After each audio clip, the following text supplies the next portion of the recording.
Tuko katika eneo la Kisonge hapa visiwani Zanzibar, ambapo mwili wa marehemu Charles Hilary aliyekuwa mkurugenzi wa mawasiliano Ikulu pamoja na msemaji mkuu wa serikali ya mapinduzi ya Zanzibar, mwili wake tayari umewasili katika eneo hili kwa ajili ya taratibu mbalimbali za kuagwa. Viongozi mbalimbali wa serikali ya mapinduzi ya Zanzibar wako hapo, wakiwemo Rais wa Zanzibar na mwenyekiti wa Baraza la Mapinduzi Mheshimiwa Dr. Hussein Ali Mwinyi, lakini pia makamo wa kwanza wa rais Mheshimiwa Omo naye pia yuko hapa katika eneo hili kwa ajili ya zoezi zima la kuaga mwili huu, na tayari mwili huu umeshashuka kwenye gari maalum iliyombeba Charles Hilary aliyekuwa mkurugenzi wa mawasiliano Ikulu, na hivi sasa mwili huo unaekwa katika sehemu maalum, sehemu ambayo ibada pamoja na sala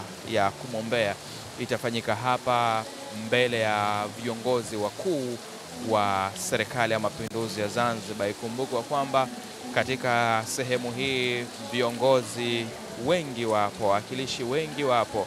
Tumemwona pia mwenza wa Rais wa Jamhuri ya Muungano wa Tanzania Mheshimiwa Dr. Hussein Ali Mwinyi, naye yuko hapa na viongozi wengineo, na hivi ndivyo zoezi zima lilivyokuwa kutokea hapa viwanja vya Kisonge. Hizi ripoti za Ayo TV, na Ayo TV tuko hapa katika eneo la Kisonge kwa ajili ya kukupa kila kitu kinachoendelea.